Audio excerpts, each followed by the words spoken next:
Bonjour à tous. Bonjour à tous. Eh bien, voilà, il est pile 11 heures. On va commencer ce webinaire. Alors, vous avez été plus de 300 inscrits à ce webinaire. Donc, on est vraiment très, très content sur cet événement de rentrée que nous animons chez Altares Alhambra Street. Un premier webinaire positionné dans le mois de septembre. On a laissé l'ensemble des personnes rentrer. Mais un webinaire avec ce thème de la cartographie des risques, de l'évaluation des tiers, et on fera écho avec nos intervenants sur ce sujet passionnant. Alors, vous le savez, 300 inscrits, on va laisser chacun quitter sa réunion qui se termine à 11 heures, se connecter tranquillement et on va reprendre, on va commencer à 11h03, histoire que tout le monde soit connecté. Voilà, je vois qu'il y a à peu près plus d'une centaine de personnes qui est connectée. Voilà, je vous laisse tous arriver.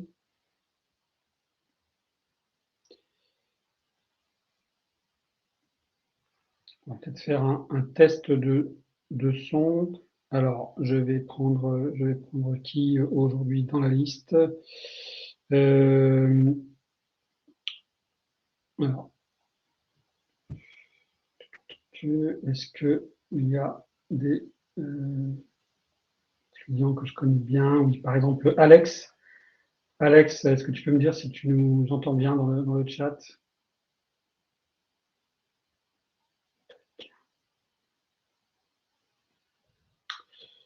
Oui, j'imagine que oui. Ok. C'est parfait, merci beaucoup Alex, merci Cécile. Pascal, merci Pascal, c'est un plaisir de te voir avec nous ce matin. Bien voilà, donc je le disais encore aux participants qui arrivent.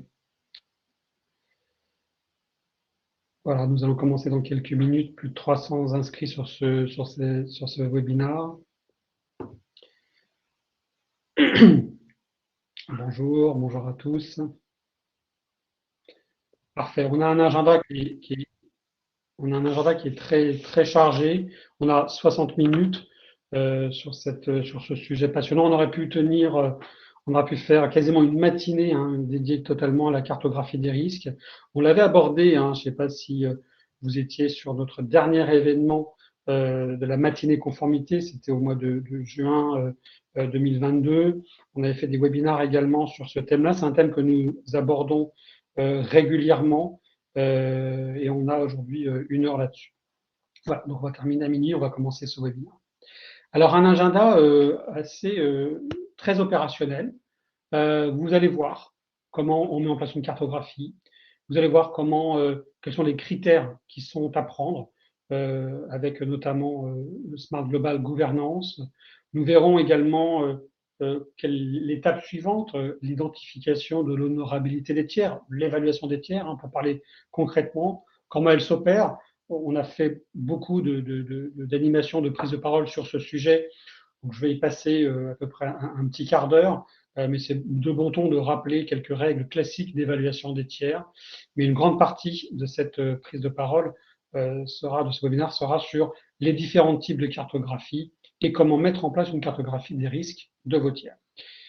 Le webinaire est enregistré, vous le savez. Alors, vous le savez pas forcément, puisque sur les 300 inscrits, j'avais noté quasiment 60 nouvelles entreprises, nouvelles personnes qui se connectent à nos webinaires. Donc, à ceux qui viennent pour la première fois, merci.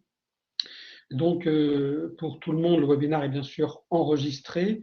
Vous aurez le replay qui sera inclus dans un email de remerciement dès lundi ou mardi.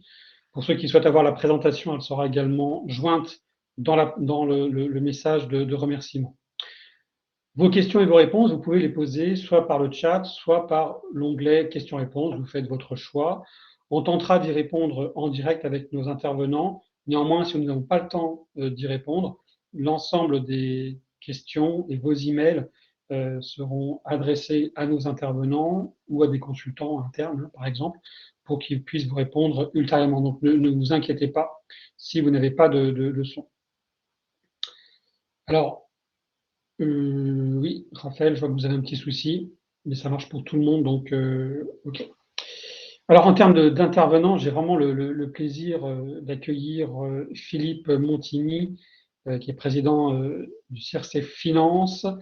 Philippe, bienvenue à ce webinaire. C'est la première fois que tu interviens sur un événement Altares. Merci beaucoup d'avoir accepté. Avant ton intervention, peut-être tu pourras présenter ton activité.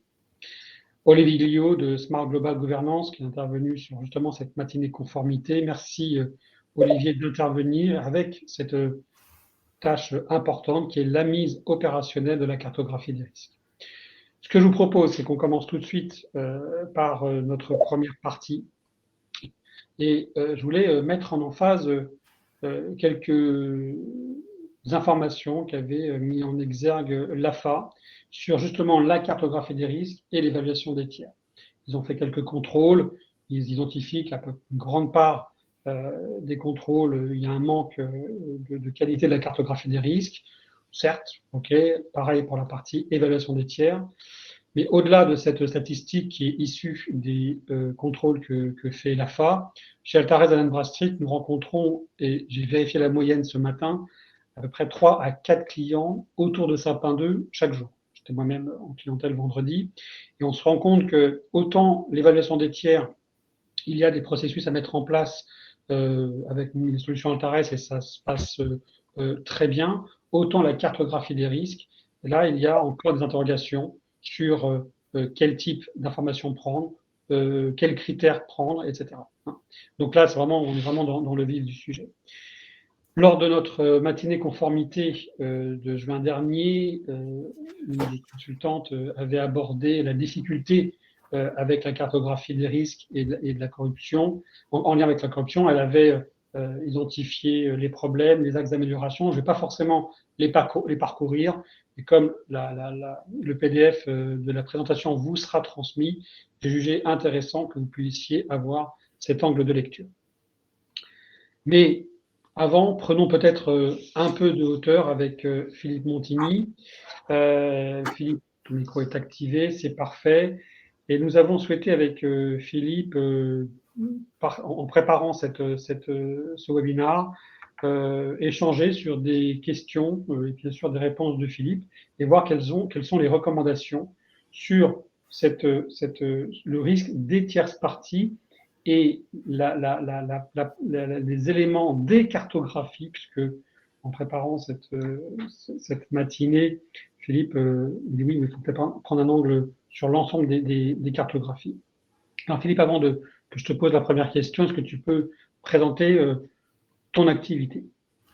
Oui, merci Laurent. Très rapidement, j'ai commencé à travailler dans le domaine de la compliance à l'époque où j'étais l'un des conseillers du secrétaire général de l'OCDE et je m'occupais des négociations ministérielles. Et la dernière négociation sur laquelle j'ai travaillé, c'était la fameuse convention anticorruption. J'ai quitté l'organisation peu après, en 98.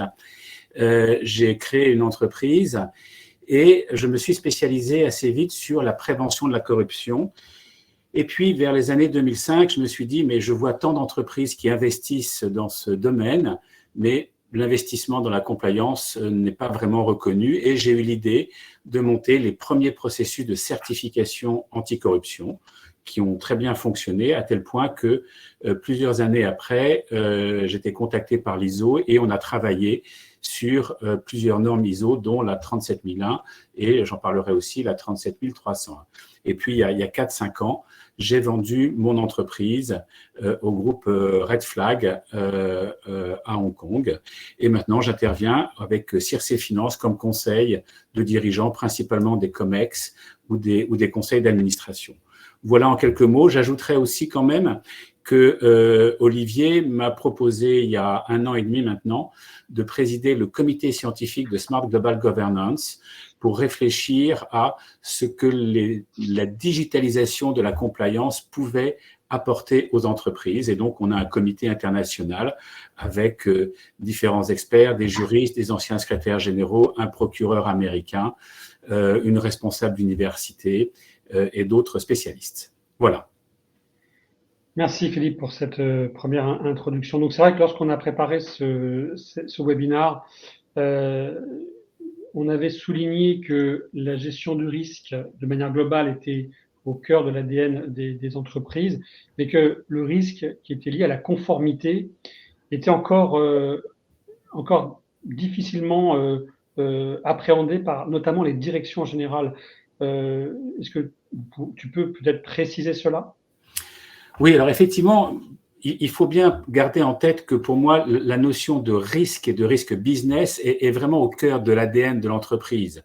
Dans une entreprise, il y a de l'investissement, donc il y a un risque. Il y a un risque financier. Il y a un investissement de type industriel, donc il y a aussi un risque industriel. Il y a un risque technologique dès lors qu'on s'embarque dans des innovations. Et puis, il y a le risque marché. En un mot, quand une entreprise décide de mettre ensemble des composants divers pour faire un avion et faire voler en toute sécurité des personnes, eh bien, ils prennent un risque énorme. Et c'est de la capacité à gérer ce risque que l'entreprise va créer de la valeur ajoutée et va faire un profit. Donc, je dirais qu'au cœur de l'entreprise, la notion de risque business est quelque chose qui intéresse au plus haut point la direction générale, le comité exécutif, le conseil d'administration. Et d'ailleurs, on a souvent un comité des risques, un comité qu'on appelle go-no-go lorsqu'il s'agit d'examiner quelques gros projets. Donc, le risque est au cœur de l'entreprise. Ce qui est nouveau, c'est que les risques de compliance, et je vais vous dire pourquoi, ne sont pas considérés encore comme des vrais risques business. Si on regarde un peu en arrière, dans les années 70, on a vu l'émergence d'un risque de nature juridique qui est lié, je dirais, au droit des contrats avec les fournisseurs, avec les clients, avec les partenaires. Et donc, ce risque a été pris en charge par la direction juridique. Et donc, on a un risque juridique qui est traité par une direction juridique. Dans les années 2000, émerge un autre risque, le risque de compliance. On a eu, rappelez-vous, les conventions, enfin la convention anticorruption de l'OCDE et puis les autres des Nations Unies. Il y a eu le groupe d'action financière qui s'est mis en place avec en France Tracfin sur le blanchiment. Il y a eu la question du droit de la concurrence qui a commencé à émerger. Et donc, les entreprises se sont dit, puisque l'origine de ces risques, ce sont des lois, eh bien, c'est à la direction juridique de gérer ces enjeux.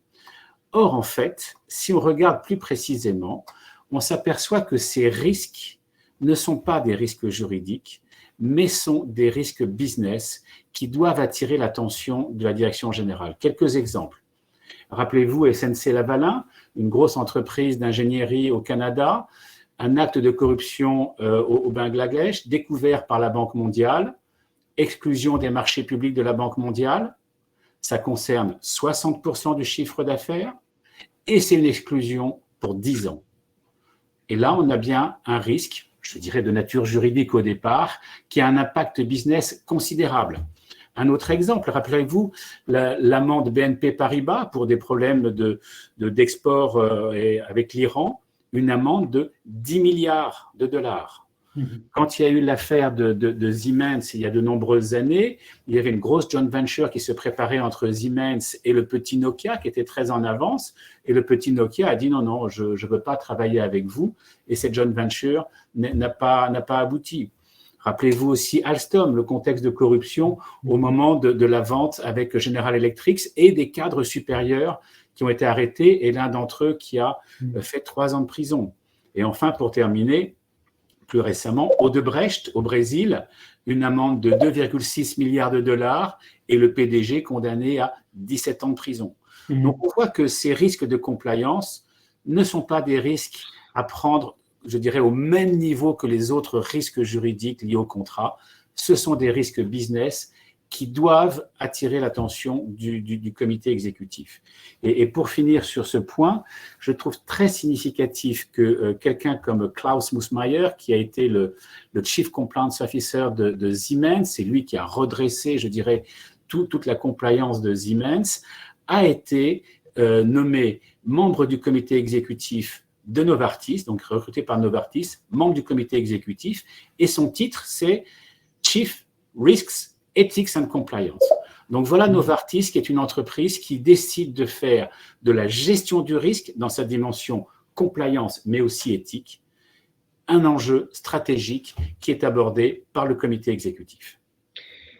Merci pour ces premiers. Donc, en fin de compte, je vois qu'il y a pas mal de questions sur pourquoi le slide est vide. En fin de compte, il y a une interview qui est faite avec Philippe, et puis on va afficher le conseil que propose Philippe Montigny par rapport à cet échange. Alors, juste une chose, ça corrobore vraiment ce qu'on voit chez Altares, puisque les compliance officers que nous rencontrons dans certaines entreprises, hein, pas toutes, hein, ont besoin d'avoir des éléments pour prouver à leur direction générale qu'il faut mettre en place la cartographie des risques et par exemple l'évaluation des tiers. Donc au-delà du métier en lui-même, il y a également un besoin d'avoir des billes hein, pour prouver que la démarche est totalement louable. Alors, tu suis depuis du 25 ans les risques qui sont liés à la conformité. Il y a une quinzaine d'années, tu as mis en place les premières cartographies de risques liées à la compliance pour les entreprises. Selon toi, où se situent les principaux risques et puis ont-ils évolué depuis maintenant de nombreuses années? Merci Laurent. Le principal risque, ça a été et c'est toujours la question des tierces parties. C'est d'ailleurs pour ça que le risque juridique, le risque des contrats que j'évoquais, a commencé à se mettre en place dans les années 70 parce qu'on sentait que c'était un enjeu important. Sauf que quand on rajoute la couche compliance, eh bien c'est quelque chose qui prend une autre dimension. Tout d'abord, évidemment, il n'y a pas d'entreprise sans tierces parties. Il y a les fournisseurs, les prestataires de services, les partenaires. Et si vous regardez la loi Sapin, on rentre aussi les clients dans les tierces parties. Alors, si une entreprise arrive globalement à contrôler, je dirais, l'intégrité de ses opérations à partir de ses employés, de ses collaborateurs, eh bien, c'est beaucoup plus difficile quand il faut regarder ce qu'il se passe au niveau des tierces parties, et notamment si ces tierces parties sont à l'étranger, et tout particulièrement dans les pays difficiles. Donc, la question des tierces parties est fondamentale. Mais ce qui est nouveau, c'est que on attend maintenant de l'entreprise, et notamment des grandes entreprises, des exigences à l'égard de leurs tierces parties, des exigences de nature légale, le devoir de vigilance que vous connaissez tous, des attentes au niveau sociétal. J'ai en tête, par exemple, une grande entreprise française qui construisait un tramway en Israël, et à un moment, ce tramway passe par des territoires qui étaient contestés, etc. Eh bien, un certain nombre d'ONG se sont saisies du sujet et c'est remonté au niveau du siège, et c'était des décisions très compliquées à prendre. Et puis, tout doucement, on s'aperçoit aussi que le risque réputationnel va toucher aussi le comportement des individus dans ces tierces parties, le harcèlement, les agressions sexuelles. Et puis enfin, bien évidemment, la question des sanctions et des embargos a aujourd'hui une actualité toute particulière, avec la particularité qu'on demande des mises en œuvre qui soient quasiment du jour au lendemain. Donc là, de cela, je tire comme recommandation, c'est que la loi Sapin demande aux entreprises françaises d'évaluer les tiers en lien avec le risque de corruption. À mon avis, aujourd'hui, si une entreprise veut rester, je dirais, en amont des exigences de compliance, il faut aller au-delà du seul risque de corruption. Il faut intégrer les autres risques illégaux, blanchiment, sanctions, mais aussi ce qu'on pourrait appeler les risques sociétaux. Donc, aller plus loin que la seule évaluation du risque. Ça, on le voit bien également dans nos solutions. On demande d'agréger maintenant un ensemble d'indicateurs, de scores, Sapin 2, RSE, même score financier maintenant, dans une démarche globale. Alors, si les tierces parties, on l'a vu, font courir un risque à l'entreprise, comment, selon toi, maîtriser au mieux cette partie-là? Je crois que la première chose, c'est de bien réaliser que, évidemment, toutes les tierces parties ne font pas courir les mêmes risques à l'entreprise. Un agent commercial peut faire courir un risque de corruption. Un fournisseur étranger peut faire courir un risque réputationnel si, par exemple, ses conditions de travail dans ses ateliers ou chantiers sont dangereuses. Un client peut faire courir un risque s'il est frappé de sanctions. Une ONG étrangère peut faire courir un risque si vous travaillez avec elle et qu'on découvre un lien avec une activité terroriste. Donc, plusieurs pistes de réflexion. La première, il est important d'avoir une cartographie qui recense toutes les tierces parties, et puis derrière, mettre en place une méthodologie pour identifier la nature des risques que chacune que ces tierces parties peuvent faire courir. Mais cependant, je voudrais attirer votre attention sur au moins 3 difficultés. La première, c'est qu'un risque peut en cacher un autre. Un agent commercial fait principalement courir un risque de corruption. Mais il peut aussi faire courir un risque s'il est sous sanction, ou aussi un risque si, par ailleurs, il est impliqué dans des opérations de blanchiment d'argent. Donc, on revient à ce que je disais précédemment, avoir une approche des tiers qui soit aussi large, mais avec une forme de hiérarchie. Deuxièmement, il faut peut-être parfois aller au-delà d'une enquête de premier niveau. J'ai en tête une entreprise avec laquelle j'ai travaillé il y a de nombreuses années, qui a été condamnée pour non-respect des sanctions internationales avec un client en Allemagne. Ils exportaient des technologies duales et il n'y avait pas de souci a priori avec l'Allemagne sur ce sujet, sauf que ce client allemand, cette entreprise allemande, revendait une partie de ses acquisitions en Iran. Et l'entreprise a été sanctionnée parce qu'on a dit, vous auriez dû regarder que la quantité de produits que cette entreprise allemande vous achetait n'était pas proportionnelle à son activité. Ça voulait dire que quelque part, cette entreprise revendait ces technologies sensibles et vous auriez dû l'interroger là-dessus. Donc, aller relativement loin.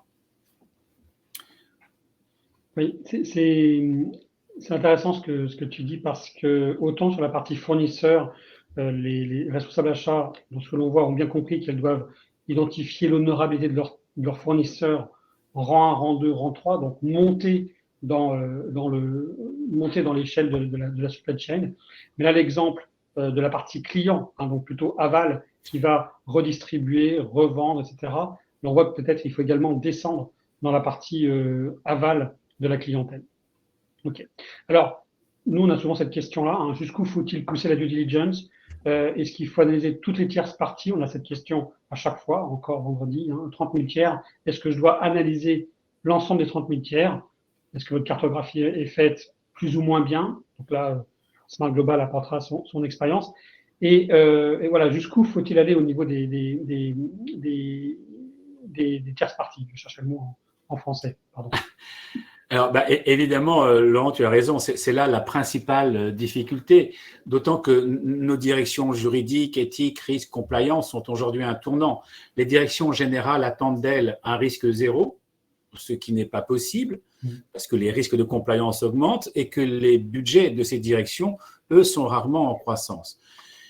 L'approche générale que je voudrais faire, et en lien avec ce que je disais avant sur la question de la hiérarchisation, c'est que peut-être il faut changer de paradigme.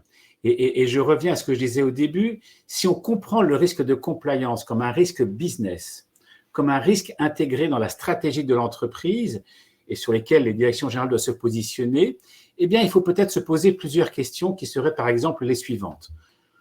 Quels sont les risques que l'on ne veut pas courir et dont on va éliminer la cause? Par exemple, pour beaucoup d'entreprises aujourd'hui, c'est de ne plus travailler avec la Russie. Deuxième piste, quels sont les risques qui touchent des activités qui sont secondaires et que l'on n'est peut-être pas obligé de courir? Par exemple, faire du business sur un marché étranger risqué, mais qui est de taille limitée et dont on se doute qu'il ne sera pas rapidement en croissance. Est-ce que ça vaut le coup de continuer ou pas? En revanche, on arrive à la troisième recommandation. Quels sont les risques que l'on est obligé de courir car ils sont liés au business et que l'on va chercher à maîtriser au mieux? Ça veut dire que pour aborder cette question de jusqu'où il faut aller, il faut peut-être essayer de se concentrer sur les tierces parties et les marchés qui sont les plus essentiels à l'entreprise pour justement aller le plus en profondeur possible. Mais ça, on voit bien que ça ne peut pas se faire au cas par cas, mais dans le cadre d'une stratégie d'ensemble définie, je dirais, en accord avec la stratégie de l'entreprise par le COMEX. Très bien. Alors, en un mot, si on peut juste commencer à aborder ce point-là, l'entreprise va aborder plusieurs risques. Alors, que faire pour maîtriser au mieux la partie risque sur laquelle on est obligé d'activer, car elles sont liées au business. Aujourd'hui, en fin de compte, ce qu'on rencontre, c'est que les clients qui ont fait leur cartographie des risques Maintenant, qu'est-ce qu'elles doivent mettre en place de manière obligatoire? Alors, je pense que les normes ISO donnent une indication et une méthode qui me semble extrêmement efficace. Et je la résumerai en 4 mots. La première chose, c'est que les objectifs et les moyens de la compliance doivent être évalués par le niveau exécutif de l'entreprise, sous-entendu, parce que derrière, on va dégager les ressources appropriées à la compréhension du risque. Deuxième aspect, et ça c'est commun à toutes les normes ISO, et on le retrouve dans la loi Sapin, les outils de prévention et de détection doivent être proportionnels au risque identifié. Donc on revient à cette question de hiérarchisation des risques qui est essentielle. Troisièmement, si on veut avoir une approche efficace, qui fonctionne bien, il faut que l'ensemble des composantes de l'entreprise soient impliquées. Non seulement les opérationnels, le juridique, mais aussi les ressources humaines pour la formation, mais aussi l'audit, le juridique, etc. Et puis enfin, et ça c'est un des cœurs de toutes les normes ISO, système de management, c'est que la maîtrise de ce risque doit être évaluée régulièrement au niveau exécutif, voir si ce que l'on a mis en œuvre est vraiment adapté et proportionnel à l'entreprise. Donc, c'est un peu le leitmotiv de ma présentation, mais il est essentiel que cette approche soit très structurée dans la stratégie de l'entreprise et à partir de ce moment-là, on a les outils et les clés pour hiérarchiser les risques et les gérer au mieux sans passer sa vie à ne faire que de la gestion de risques. Dernier point, Philippe, on avait interviewé Michel Sapin il y a quelques temps qui nous expliquait la relation avec les États-Unis lors de la création de la loi Sapin 2. Est-ce que, selon toi, là, les approches là, que tu proposes, on verra après opérationnellement comment on met ça en place avec Olivier Guillot, ça satisfait tant les autorités françaises, évidemment, mais également américaines? Alors, effectivement, j'ai eu la chance de travailler beaucoup avec le Department of Justice, tant à l'OCDE qu'ensuite, et d'ailleurs dans le comité scientifique de Smart Global Governance, on a un ancien procureur de New York. Ce qui me frappe dans les relations que j'ai avec les procureurs aux États-Unis, en France, en Suisse, en Allemagne, c'est qu'on n'a pas affaire à des gens naïfs sur le fonctionnement de l'entreprise. Ils savent bien que l'entreprise est une entité dont le métier est de gérer le risque. Donc, ils n'attendent pas de l'entreprise une obligation de résultat au sens où il faut qu'il n'y ait aucune matérialisation de risque. En revanche, elles attendent une obligation de moyens qui correspondent aux meilleures pratiques.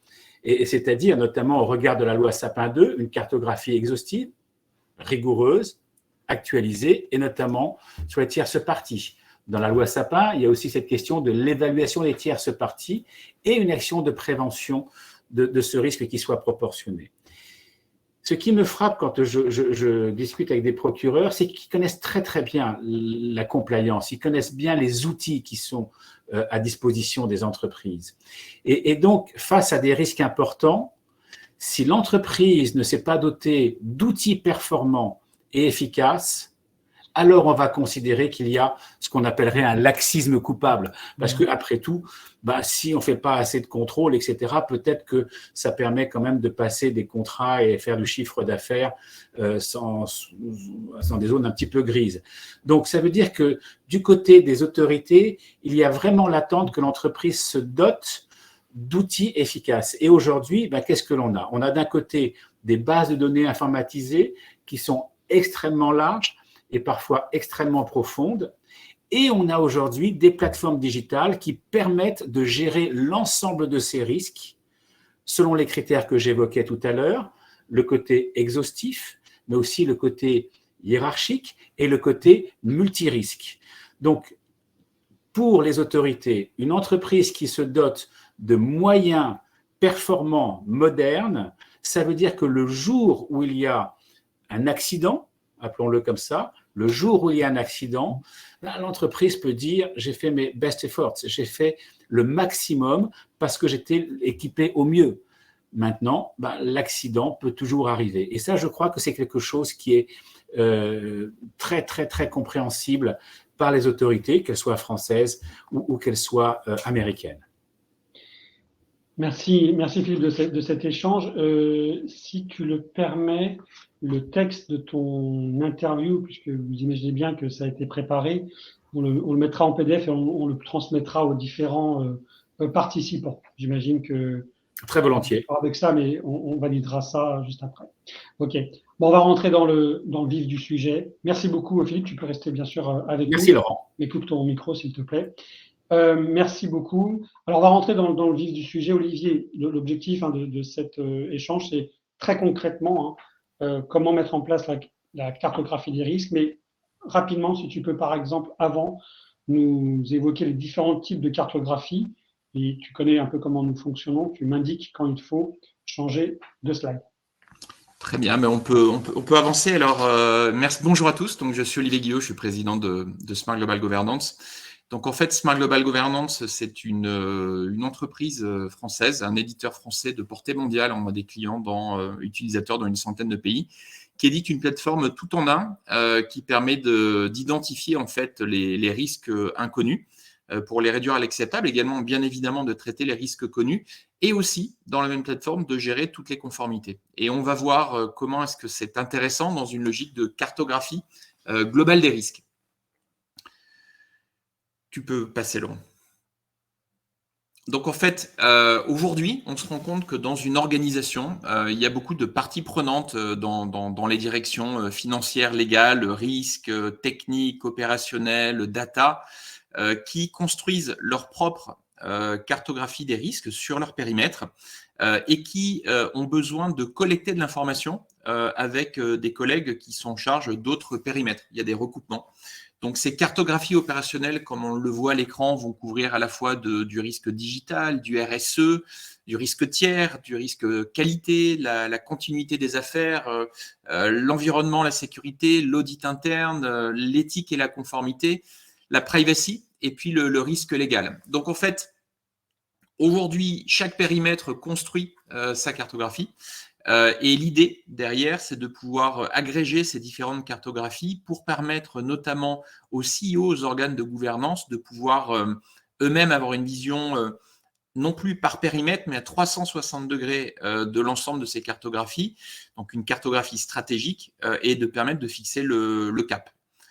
On peut, Laurent, avancer, et on voit, il y a une étude de Gartner qui en fait indique que parmi les priorités que fixent les grands dirigeants, donc, alors évidemment l'étude est au niveau des clients de Gartner, ça reste quand même de grandes entreprises d'une manière générale, on voit en fait que la vision à 360 degrés de l'ensemble des risques dans une organisation est aujourd'hui la préoccupation qui croît le plus chez les dirigeants d'entreprise. Donc avoir cette vision à 360 et puis également, et c'est l'objet en fait de cette approche outil, si on passe au slide suivant, c'est aussi de permettre du coup non pas d'avoir un travail une fois par an pour consolider les différentes cartographies, mais d'être outillé pour pouvoir finalement permettre à chacun à la fois de cartographier ses risques dans son propre périmètre et de donner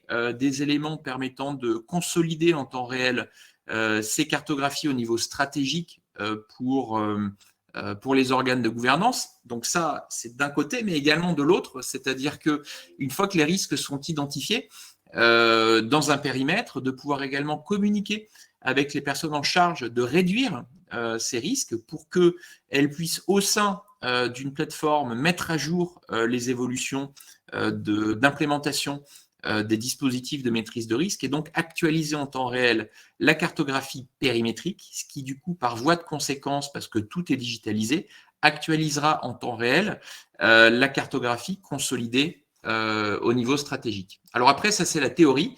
Si on passe au slide suivant, on va voir qu'il y a de nombreuses difficultés pour faire ça sans outils.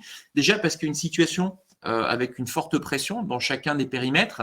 Il y a des clients qui sont de plus en plus exigeants en termes de conformité, sur votre conformité. Parfois, ça peut remettre en question des relations d'affaires. Donc, vous cherchez des solutions et vous aimeriez en fait être en capacité de prouver plus rapidement votre conformité à vos clients. Il y a d'autres situations, comme par exemple le constat.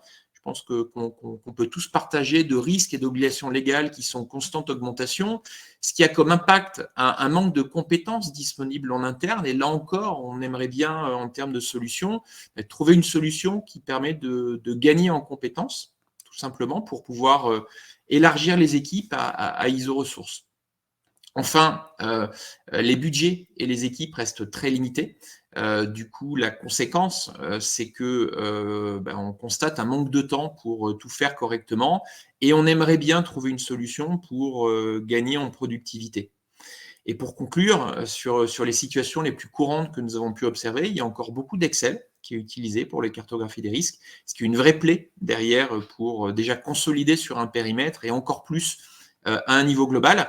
Et il y a aussi beaucoup de logiciels qui fonctionnent en silo, qui contiennent de bonnes informations pour pouvoir alimenter les cartographies de risque, mais qui, en fait, parce qu'ils sont en silo, ne le permettent pas. Donc, on rajoute des couches de logiciels, ce qui fait qu'on a des coûts logiciels en constante augmentation, et commence à se poser un sujet de faire des économies de coûts de licence logicielle en rationalisant grâce à des outils qui permettent de traiter de bout en bout, donc du bottom-up ou du top-down, selon votre mode de fonctionnement, la cartographie des risques et puis leur traitement. Et donc, il faut le savoir, aujourd'hui, il y a des solutions qui existent sur le marché qui permettent de faire ça. Laurent, on peut avancer. Et en fait, ces solutions, maintenant, sont préconfigurées. C'est-à-dire que quand on est dans des différents secteurs d'activité, on peut d'ores et déjà mettre en œuvre une démarche qui va permettre d'avoir un réel saut à la fois quantitatif en termes de risques traités, mais également qualitatif, parce qu'on l'a vu, il y a des bénéfices d'harmonisation des pratiques d'évaluation de risque entre les périmètres. Donc, ces solutions existent et sont préconfigurées en termes à la fois de bibliothèques de processus, c'est assez normalisé, de bibliothèques de risque, de bibliothèques d'impact, de bibliothèques de cause. Donc, on peut vraiment mettre en œuvre ce type d'outils sans les contraintes qu'on a pu connaître peut-être il y a 4-5 ans avec les outils de GRC qui arrivaient sur le marché et qui nécessitaient des vrais projets informatiques longs, parce que globalement, pas configurés à un contexte. Donc là, c'est précontextualisé.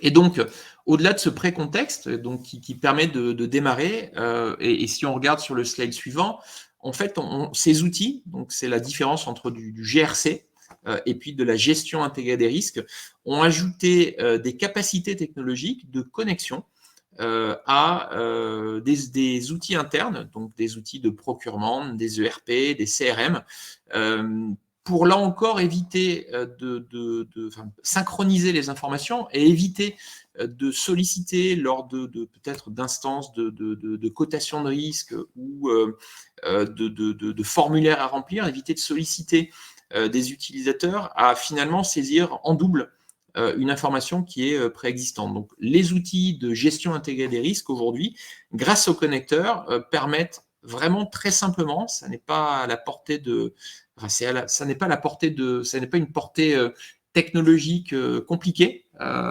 C'est vraiment du drag and drop de pouvoir connecter quasiment instantanément des logiciels pour pouvoir bénéficier de la mine d'or informative présente dans les organisations. Ce même type de connecteur permet également de se connecter à des bases de données externes, comme les bases de données proposées par Altares, pour là encore aller chercher l'information là où elle est présente, de qualité, et éviter de passer du temps pour rien. Voilà.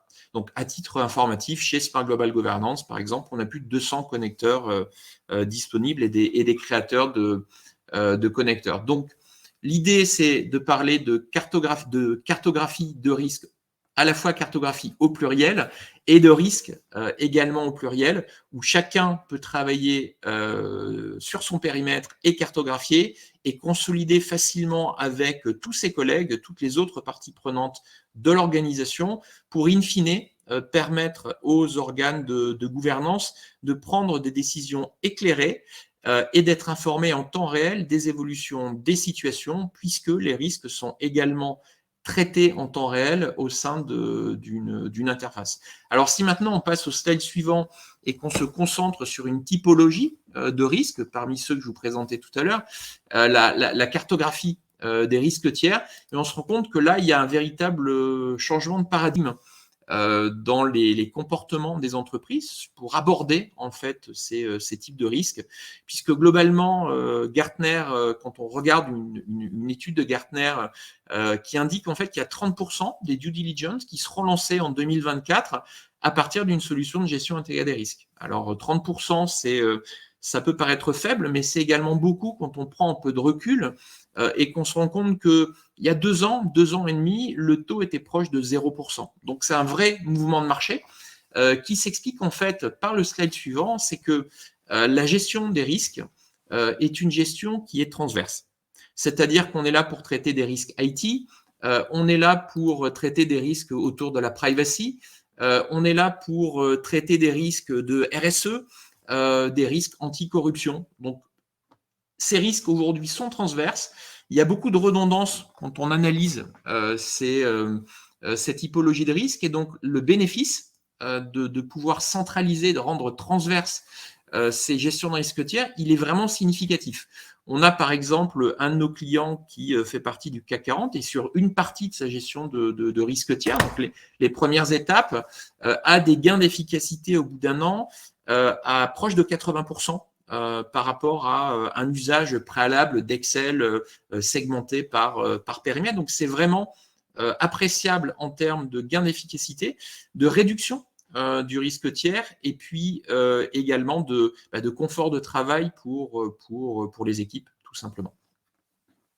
Et donc, les méthodes pour mettre en place ces types d'outils, généralement, font appel à 2 types de parties prenantes. Donc, ce changement de paradigme implique une plus grande finalement autonomie des équipes métiers. Donc, l'idée de ce type de solution, c'est de permettre aux équipes métiers d'auto-évaluer un tiers sur la base d'une classification de risque qui est déterminée par les responsables de conformité en fonction de leur périmètre.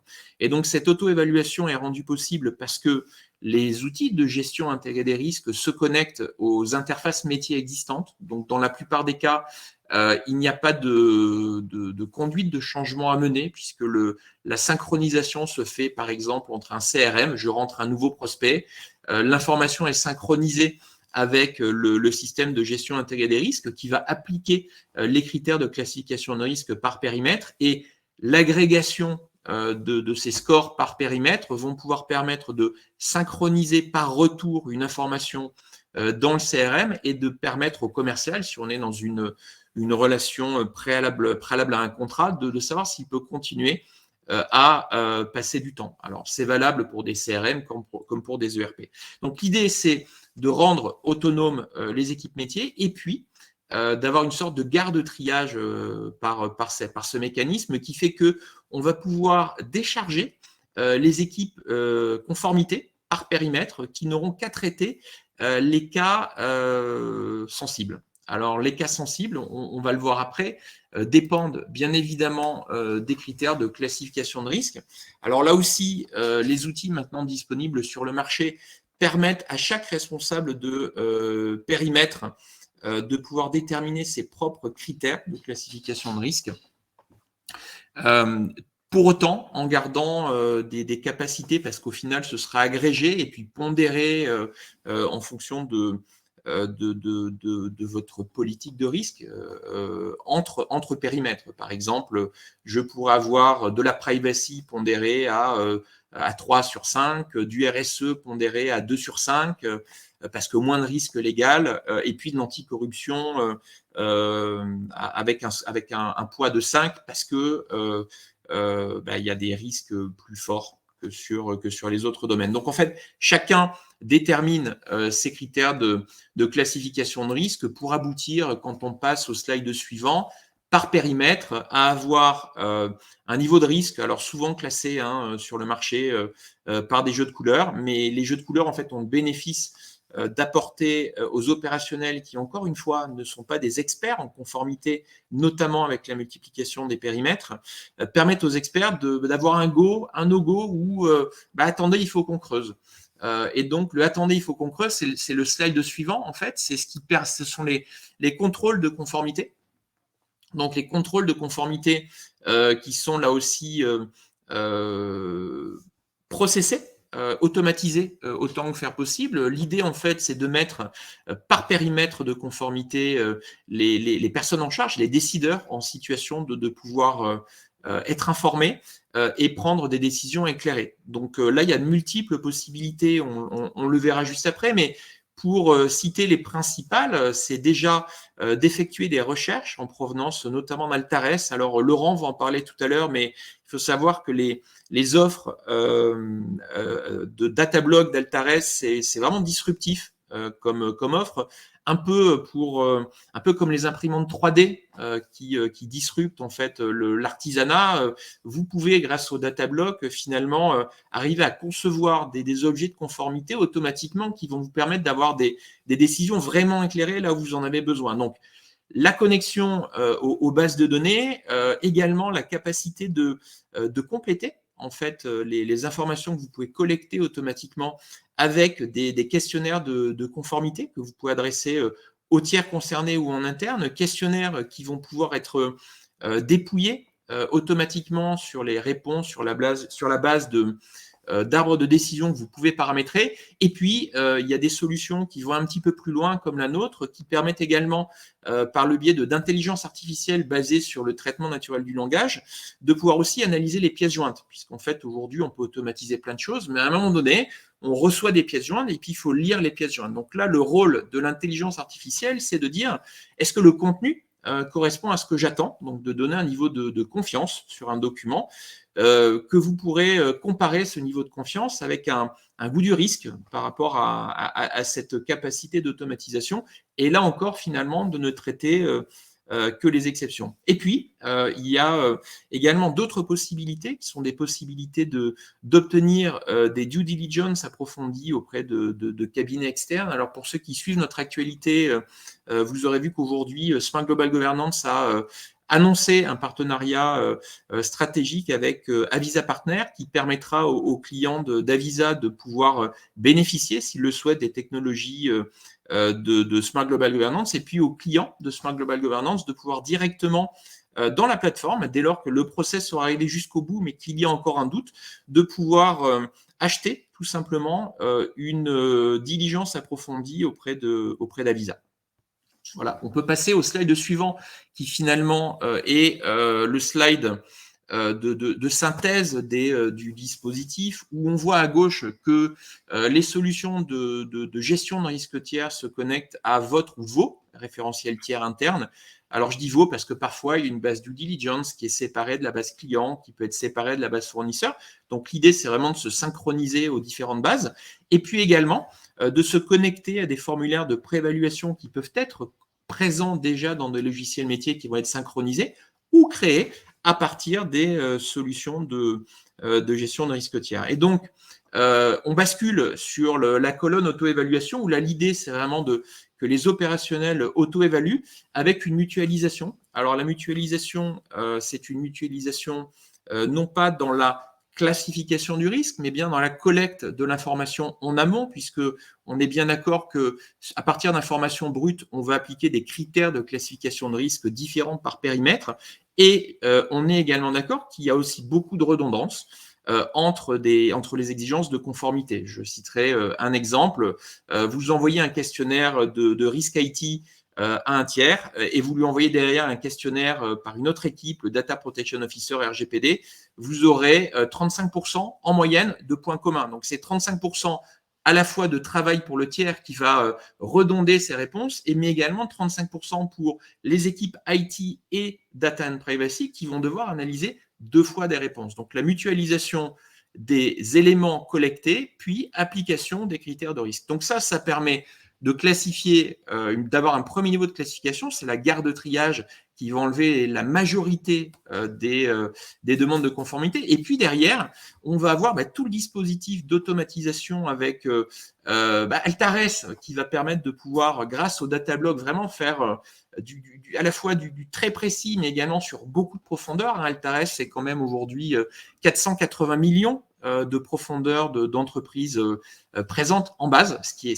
est la base la plus large du marché. Donc, vous allez vraiment pouvoir y trouver les informations publiques, et puis pour les informations qui ne sont pas publiques, comme par exemple des attestations d'assurance, des attestations fiscales et sociales, vous pouvez utiliser des questionnaires qui sont prêts à l'emploi aujourd'hui dans la plupart des solutions. Il y a même des standards aujourd'hui de questionnaires de tiers qui existent et qui permettent en fait d'aller collecter cette information manquante, et puis pour des clients comme les clients de Spark Global Governance, de pouvoir analyser automatiquement ces réponses apportées et donc être en capacité de pouvoir donner des décisions. Et puis, si on passe sur les slides suivants, de construire, alors c'est personnalisable, hein, c'est un écran qu'on voit sur le slide suivant, une vision consolidée avec, quand on passe également au slide suivant, là encore, toujours derrière la tête, ces capacités de connexion aux données. Quand on passe au slide suivant, de pouvoir préconfigurer, d'utiliser des questionnaires préconfigurés, mais aussi de créer vos propres questionnaires. Voilà, c'est vraiment à la portée de n'importe qui aujourd'hui, de créer ses propres questionnaires, d'aller plus loin avec des revues détaillées. Ici, on voit à l'écran être en capacité de pouvoir obtenir automatiquement des informations sur des personnes politiquement exposées, sur de la mauvaise presse, tout ça dans un seul système. Et puis, quand on est client d'Altares, de pouvoir récupérer les rapports directement dans la plateforme. Donc, vraiment, tout est documenté dans la plateforme.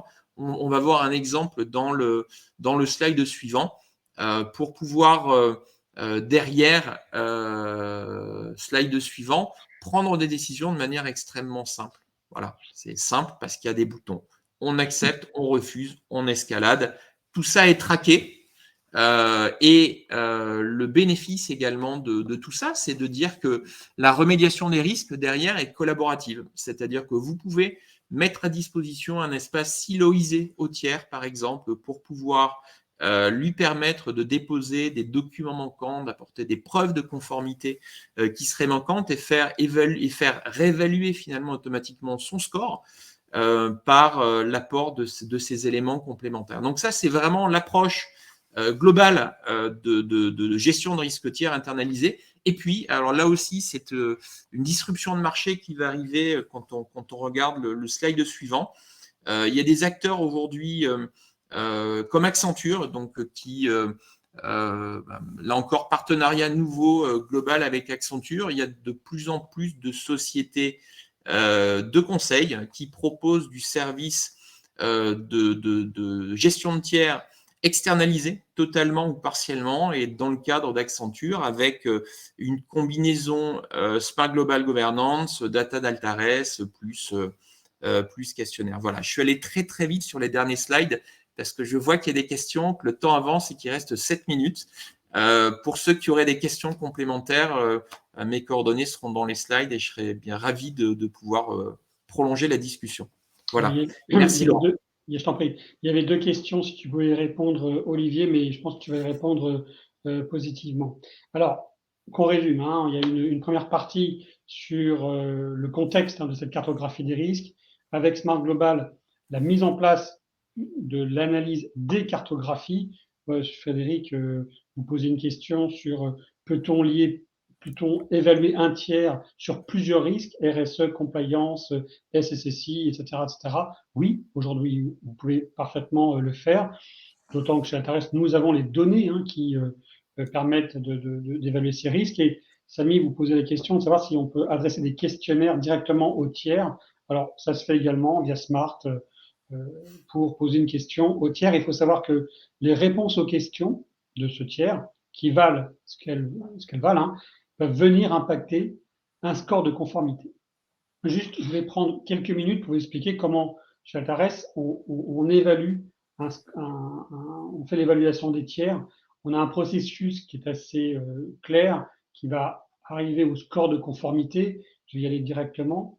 Et ce score de conformité va être basé d'abord sur bien identifier le tiers. Alors, Olivier ne l'a pas dit, mais évidemment que l'ensemble des tiers que vous allez gérer, il faut qu'ils aient un identifiant unique. On parle du sirène pour la France, d'accord, mais lorsque vous êtes à l'international, il faut avoir cet identifiant, ou faire plus simple avec Altares Allen Bradstreet, d'avoir le fameux DUNS number. Oui, à l'écran, j'ai saisi Altares, il y a 25 résultats, et nous, Altares, bah, on est là, nous, c'est Altares DB. Donc, il ne faut déjà pas se tromper de tiers quand on fait cette évaluation. Il y a aussi un point important, c'est que vous allez coller, on a évidemment toutes les données sur les, alors, tu as dit 480 millions, Olivier, alors c'est 470, excuse-moi, j'essaie d'être un peu plus précis, 470 millions de tiers pour lesquels nous avons toutes les données identitaires. Alors, données identitaires avec notamment les activités. Philippe a fait écho tout à l'heure aux différentes activités principales et secondaires. On a souvent des entreprises qui ont une activité principale qui n'est pas à risque et une activité secondaire qui est à risque. Ce n'est pas le cas des boîtes en France, mais il y a des entreprises à l'étranger qui peuvent enregistrer plusieurs activités qui parfois peuvent être diamétralement opposées. On identifie et on analyse cette information-là. Les BE, bien sûr, on a intégré les BE de l'INPI, on a un processus sur les BE au niveau mondial, les dirigeants. Donc là, on collecte toutes les informations données, enfin, entité morale, entité physique, pour pouvoir envoyer tout ça sur le screening, PEP sanction, risque pays, risque activité, PEP sanction et presse négative, qu'on retrouve dans Smart Global. Et là, on vous ouvre un peu le capot, parce qu'il y a quelque chose qui est intéressant, c'est que vous preniez nos données via Smart Global, ou pour les 40%, les 60% qui veulent une application totalement dédiée via nos applications, vous ouvrez le capot et vous avez une finesse de paramétrage qui va vraiment affiner le score de conformité. Vous pouvez même, si vous souhaitez, mettre des poids différents dans les différents indicateurs. Voilà. Donc, c'est assez intéressant de pouvoir pondérer tout ça. Alors, nos clients, je cite souvent EDF, puisque EDF est un très beau client d'Altares, a commencé par le paramétrage par défaut, et puis avec nos consultants, ils ont affiné leur paramétrage de screening. La gestion des faux positifs, elle se fait en partie automatiquement grâce notamment au DUNS number. Donc, quand c'est pas la même entité morale, on s'est rejeté. Au niveau des personnes physiques, on a une telle information au niveau des personnes physiques, date de naissance, lieu de naissance, lieu de résidence, etc., même les surnoms. Là, c'est assez proche. Donc, on arrive à gérer à peu près, je suis très honnête avec vous, 80% des faux positifs. Je crois que je n'ai pas mis d'autres pourcentages sur le slide, non, c'est bon. Et vous avez, sensiblement, ce qui est repris par Smart Global, ce score de conformité, les 5 indicateurs. On a même intégré le score de défaillance. Heureusement, nous sommes quand même à Altares Allen Bradstreet. Et nous avons ici le rapport qui a été partagé rapidement par tout à l'heure Olivier. Donc voilà ce que je voulais vous dire. Bien sûr, vous mettez tout ça sous alerte, mais vous avez également ça chez Smart Global et le fameux rapport de conformité qui est en PDF, etc., qui est archivé, audité, et l'ensemble de l'historique des rapports sont analysés. On parlait du questionnaire. Vous avez le questionnaire que vous pouvez adresser bien sûr via Smart. Il y a aussi le questionnaire dans la plateforme Inuli. Donc, je dis toujours pour les 60% qui sont encore dans une plateforme métier conformité, il y a le deuxième pendant de l'évaluation du tiers. Adressez un questionnaire à votre tiers et les réponses vont venir s'agréger dans ce tableau dans ce portefeuille et venir obérer ou pas le score de conformité. C'est intéressant de voir toujours les deux manières d'évaluer le tiers, la donnée officielle, la donnée altaressienne, et puis poser des questions aussi à votre tiers en fonction là de la cartographie des risques, et on revient à la carte. Voilà, non, c'est très bien, j'ai quasiment, on a parfaitement terminé. Je vois qu'il y a des questions. Alors, pour Frédéric, on a répondu sur la partie peut-on évaluer un tiers sur plusieurs types de risques? Oui, et c'est la tendance en ce moment. Compliance RSE, on le voit à tous les rendez-vous, hein, c'est clair. Compliance RSE, de plus en plus, le risque financier aussi pour la partie fournisseur. Hein. Donc, Samy, on vous a répondu sur la partie questionnaire. Donc, une auto-évaluation directement adressée au tiers, c'est via les questionnaires. J'essaye de prendre les réponses. Samy, oui, bien sûr, hein, vous parlez des réponses des questionnaires. Vous pouvez prendre certaines questions et faire en sorte qu'elles pondèrent ce qu'on voit à l'écran. Bon, je ne vais pas rentrer dans le détail, mais c'est des choses que l'on fait aisément. Il est midi pile, on a tenu l'heure, c'est parfait. C'était vraiment la tonalité que je voulais donner et le poids des interventions. Messieurs Olivier et Philippe, merci beaucoup de votre participation, de vos interventions. Je le disais, hein, le texte de l'interview de Philippe, on va le mettre en forme, on va le mettre en PDF, et puis on va le joindre à l'email de remerciements. Vous saurez bien sûr la présentation en PDF. Merci à tous. Raphaël, j'ai cru comprendre que vous n'avez pas pu vous connecter. Je vais vous envoyer un petit mot, vous me direz si c'est bon. Et merci à tous d'avoir été présents à ce webinaire. Bonne journée à tous. Bonne journée. Merci, messieurs. Bonne journée.